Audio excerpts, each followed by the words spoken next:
جنت میں جانے کا راستہ تو بتائیں۔ انبئنی بعمل یدخلنی الجنہ، صاحب نے کہا سألت عن امر عظیم، بہت بڑی باتوں نے پوچھی ہے۔ تقیم الصلاة المکتوبہ، تؤدی الصلاة المفروضہ، وتصوم رمضان، وتحج البیت۔ معاذ نماز پڑھنا، روزہ رکھنا، زکوٰۃ دینا اور حج کرنا۔ پھر آپ نے فرمایا ان شئت انبأتک بابواب الجنۃ، اب اگر تو چاہے تو کچھ اور بتاؤں، جنت کے دروازے بتاؤں؟ کہ جی بتائیں۔ کہ الصوم جنہ، روزہ جہنم اور تیرے درمیان بیچ میں رکاوٹ بن جائے گا۔ الصدقۃ تطفئ الخطیہ، چھپ چھپ کے اللہ کے نام پہ دینا تیرے گناہوں کو دھو دے گا، پاک کر دے گا۔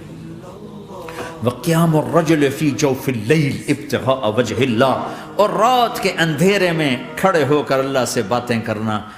دو نفل ہی پڑھ لیا کرو، کسی مرد عورت کا رات کے اندھیرے میں کھڑے ہو کے۔ پھر آپ نے کہا معاذ الا انبئک براس الامر وعمودہ وذروۃ سنامہ وبمیلاک ھذا کلہ، اے معاذ میں تمہیں اب سارے دین کا خلاصہ بتاؤں، سارے دین کا سرا بتاؤں، ستون بتاؤں، ایک روایت کے مطابق ستون بتاؤں، آخری چیز بتاؤں، آخری چیز بتاؤں۔ کہا جی ما ہوا جی، تو مجھے دیکھنا سارے بھائی۔ تو آپ نے اپنی زبان نکالی اور اسے یوں پکڑا،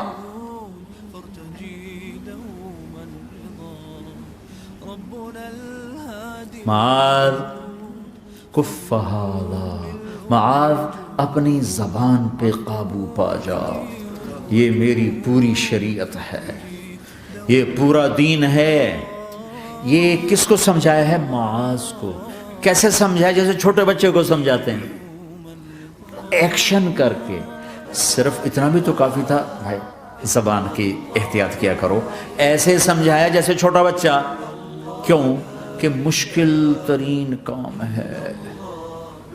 22 ویلر ٹرالے کو بریک لگانا آسان ہے، یہ 2 انچ کی زبان کو بریک لگاتے ہوئے سارے بریک فیل ہو جاتے ہیں۔ اور جتنا آج گھروں میں فساد ہے اس کے پیچھے یہ زبان ہے۔ اور یہ کون ہے جس کو معصوم بچے کی طرح سمجھایا ہے؟ معاذ بن جبل۔ اور معاذ بن جبل کون ہے؟ میرے نبی نے کہا قیامت کے دن میری امت کے علماء کا جھنڈا معاذ کے ہاتھ میں ہوگا۔ اور یہ کون ہے؟ میں پچھلے مئی میں گیا ہوں، یہ مئی جو گزرا ہے، اردن ہمارا اجتماع تھا تبلیغ کا، میں وہاں گیا۔ عمان میں آگے اربد گئے، اربد سے 18 کلومیٹر 20 کلومیٹر آگے حضرت معاذ کا مقبرہ ہے، باپ بیٹا دونوں وہاں دفن ہیں۔ حضرت عمر کے زمانے میں انتقال ہوا، جب میں اندر گیا تو اوپر لکھا ہوا تھا تاریخ وفات 18 ہجری، اور اب ہے 1435 ہجری۔ 1417 سال اس آدمی کو دنیا سے گئے ہوئے ہو چکے ہیں۔ جب میں مقبرے میں داخل ہوا، کمرے میں جس میں قبر تھی، سارے کمرے میں خوشبو ہی خوشبو۔ قبر پر 2-4 چادریں پڑی تھیں، مجھے خیال آیا کہ میرے خیال ہے یہ چادروں پہ خوشبو لگی ہوئی ہے، وہ خوشبو آ رہی۔ اس وقت میں فاتحہ پڑھ کے واپس چلا گیا، جا کے نماز پڑھی، مسجد قریب تھی، مغرب کی نماز پڑھ کے پھر دوبارہ آیا۔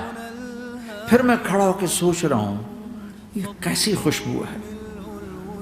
تو ایک آدمی میرے پاس کھڑا تھا، میں وہ ایسے کر کے نا چادریں سونگھنے کی، شاید یہ چادروں میں خوشبو لگی ہوئی ہے۔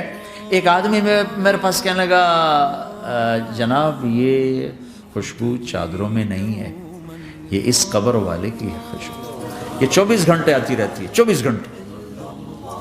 پھر میں نے فزیکلی ایک چادر کو سونگا، کسی ایک چادر میں کوئی خوشبو نہیں تھی۔ یہ وہ معاذ ہے جو 1417 سال ہو چکے ہیں مرے ہوئے، اور قبر مہک رہی ہے۔